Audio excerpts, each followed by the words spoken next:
इधर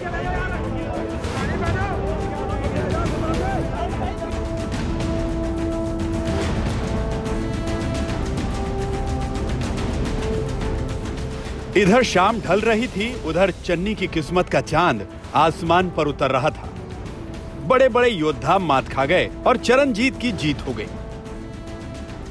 कांग्रेस ने बड़ी खोजबीन, बड़ी माथापच्ची के बाद तुरुप का पत्ता तलाशा। नामों के ढेर से एक नाम निकला। आपसी जंग में महारथी ढेर हो गए। चन्नी सवा शेर साबित हुए। कल 5 बजे कांग्रेस पार्टी दी लेजिस्लेटिव पार्टी दी मीटिंग हुई है। कांग्रेस दे सारे एमएलए साहबान ने सर्बसम्मति नाल कांग्रेस पार्टी दे सारे एमएलए साहब ने जो फैसला कल 5 बजे सर्बसम्मति नाल लिया उस बारे अज असी गवर्नर साहब नू अपना दावा पेश किया है। गवर्नर साहब ने कल नू 11 बजे सौं चक्कण का टाइम दिता है। कल नू 11 बजे ओथ टेकिंग सैरेमनी होएगी। उस तो ओथ लैण तो बाद असी साडे पार्टी के प्रधान साडे लीडर साहबान तुहानू सारिआं नू संबोधन करनगे। चुनाव की दहलीज पर खड़ी कांग्रेस ने एक दलित को गले लगाया है। पंजाब में दलितों की बड़ी आबादी पर बड़ा दांव लगाया है।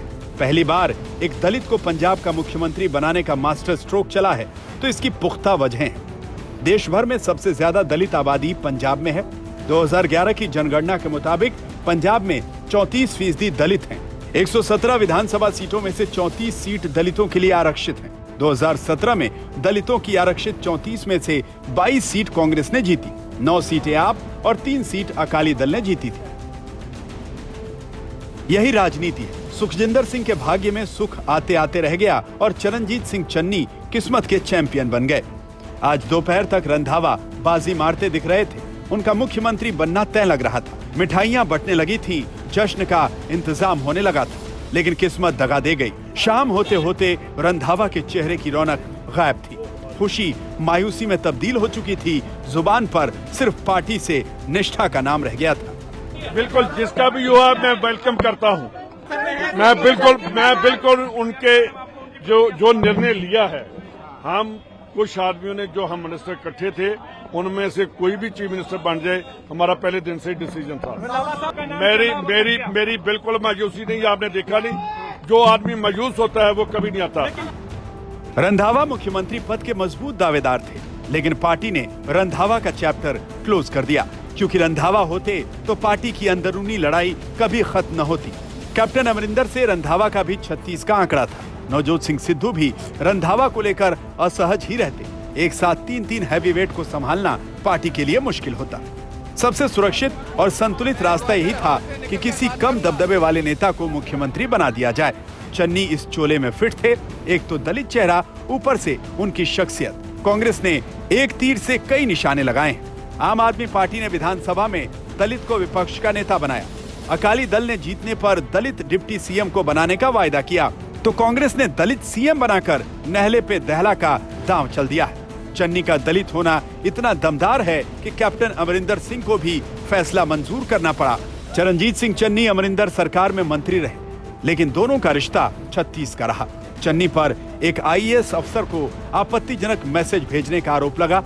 चन्नी खुद को बेकसूर बताते रहे और कैप्टन पर इस मामले को तूल देने का आरोप जड़ते रहे। लग तो यही रहा था कि कैप्टन चन्नी को चैन से नहीं रहने देंगे, लेकिन वो जानते हैं कि दलित पर हमला उल्टा पड़ सकता है। पंजाब की राजनीति पिछले 24 घंटों में जिस तरीके से घंटों के हिसाब से बदली है, उसमें किसी ने सोचा भी ना होगा कि चरणजीत सिंह चन्नी मुख्यमंत्री के चेहरे के तौर पर उभर कर सामने आएंगे। कभी दलित, कभी हिंदू, तो कभी जट सिख, ऊपर से कैप्टन अमरिंदर सिंह की धमकी और गुटबाजी।